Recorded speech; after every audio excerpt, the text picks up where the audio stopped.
Di sebuah desa nelayan di pesisir Tanjung Balai, hiduplah seorang janda tua yang miskin bersama putra satu-satunya yang bernama Simargan. Mereka hidup dalam kesederhanaan, mengandalkan hasil dari mengumpulkan kayu bakar untuk dijual. Simardan, melihat ibunya yang semakin tua, merasa iba dan bertekad untuk mengubah nasib mereka. Suatu hari, dengan berat hati, Simardan meminta izin kepada ibunya untuk merantau ke negeri seberang. "Ibu, izinkan aku pergi merantau. Aku tidak tega melihat ibu bekerja keras sendirian.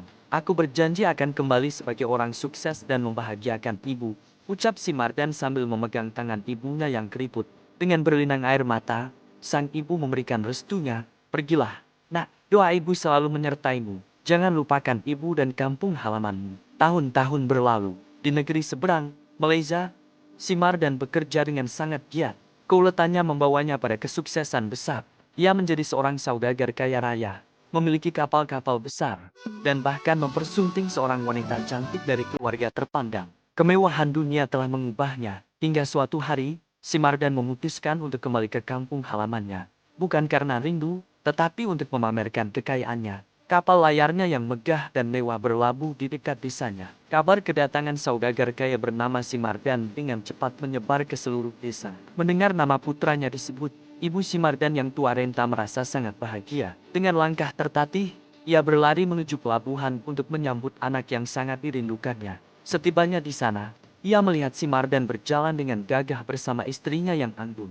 Tanpa ragu, ia menghampiri dan berusaha memeluk putranya. "Simardan, anakku, akhirnya kau kembali, nak," serunya dengan tangis bahagia. Namun, Simardan yang malu dengan penampilan ibunya yang miskin dan lusuh di hadapan istri dan para pengikutnya, mendorong wanita tua itu hingga terjatuh. "Siapa kau, wanita tua? Aku tidak mengenalmu. Ibuku tidak semiskin dan sekotor dirimu. Pergi dari sini," bentak Simardan dengan kejam.